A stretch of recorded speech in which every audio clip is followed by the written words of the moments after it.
Tere, mina olen Kristi Rahm ja tahan tutvustada teile sellist keskkonda nagu blabberize.com. See on keskkond, kus saab luua rääkivaid pilte. Selleks ei ole vaja muud teha, kui lihtsalt ennast kasutajaks teha. Kuna mina olen seda juba teinud, siis ma ei hakka praegu seda näitama, sest selle koha peal vahel võtab programm endale aega, et uuesti sisse logida. Aga selleks on vaja teil sisestada oma kasutajanimi, meiliaadress, salasõna ja ongi kõik ja saategi hakata rääkivaid pilte looma. Nii mina olen ennast juba sisse loginud ja vajutan lihtsalt nuppu Make. Ja nüüd ongi vaja mul otsida oma arvutist üks tore pilt, mis siis rääkima panna. Vajutan Browse ja võtan siit ühe kilpkonna pildi. Open. Ja see pilt ongi siis siin nüüd keskkonnas olemas. Ma saan seda pilti siin nüüd natukene muuta. Näiteks suurust sättida selliseks, nagu mulle rohkem meeldib, üleliigse ära lõigata. Nii. Ja kui see on tehtud, siis lähen lihtsalt noolega edasi. Nüüd on mul võimalik panna see tegelane rääkima nii, et ta liigutab suud. Selleks on vaja siis see suumärk ära tähistada.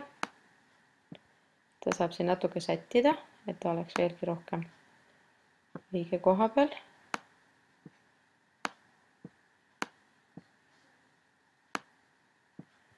Nii. Ja kui näiteks läheb valesti, vale koha peal tuleb suu, siis saab siit ka ära kustutada selle, mis oled ära tähistanud. Nii, minul nüüd kõik sobib, vajutan jällegi noolt, liigun edasi. Nüüd on siis võimalik panna hääl sellele pildile juurde. Kas selle ise lindistada, valida midagi, mis on juba sul arvutis olemas, või siis kasutada lindistamiseks oma telefoni. Nii, mina siis kasutan mikrofoni. Nüüd ta küsib, kas ma luban kasutada oma arvuti mikrofoni, ma luban. Ja nüüd vajutades siia seda punast nuppu, hakkabki siis kohe lindistama. Nii, no näete, niimoodi ta siis pead liigutab. Nüüd ma vajutan ja siis ütlen midagi siia peale. Tere, mina olen kilpkonn. Tasa sõuad, kaugele jõuad. Ja kui oled kõik vajalikku peale lugenud, vajutad uuesti seesama punast nuppu. Kui läks valesti, vajutad ristist ja saad uuesti proovida. Tere, mina olen kilpkonn. Tasa sõuad, kaugele jõuad. Siit saab siis kuulata, mida siis lindistasid. Jällegi sinist noolt, liigun edasi. Nüüd ma saan kogu seda oma rääkivat pilti siis vaadata. Tere, mina olen kilpkonn. Tasa sõuad, kaugele jõuad. Ja kui mulle see meeldib, vajutan OK ja ongi korras. Nii, save. Või siis saan ka minna kohe uut tegema või siis parandada või muuta seda, mis ma parasjagu just valmis sain. Mina panen nüüd save, sest mulle see väga meeldib. Panen talle nime ka. Kilpkonn, kirjeldus.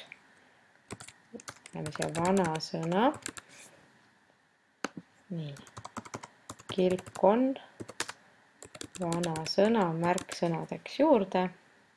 Nüüd on võimalik siis valida, kas see on siis privaatne või siis avalik. Nii. Ja save.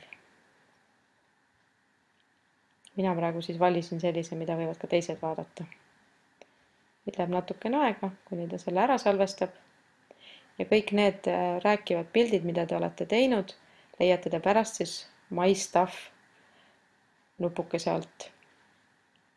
Nii, no veidi võtab siin nüüd aega see salvestamine, aga igal juhul peaks ta siia nüüd kohe ilmuma. Toredat katsetamist teile rääkivate piltide loomisel. Nii, nüüd on see pilt kenasti siia üles laetud ja rääkima pandud ja nüüd on mul võimalus seda pilti ka teistega jagada, vajutades nuppu Share it. Kui ma selle peale nüüd klõpsen, siis on mul võimalik jagada seda sõpradega nii, et ma saadan neile selle URL-i aadressi siit või siis saan panna selle näiteks oma ajaveebi või mõnda teise keskkonda üles nii, et ma võtan siit selle HTML koodi.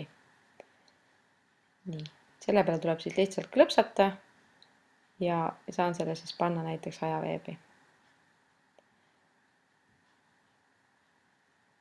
Nii. nii, ja saan siis muidugi seda veel ka heaks kiita, kuna ma tegin ta avalikuks, siis neid videoid, mida ma seal või neid rääkivaid pilte saan ma siis ka likeida ja saan seda ka salvestada oma videona. Ja kui ma midagi nüüd märkan, et tahan ümber teha, siis saan ma seda ka muuta või siis kustutada. Ja saan ka kommentaare lisada näiteks teiste rääkivatele piltidele. Mõnusat katsetamist rääkivate piltidega teile kõigile!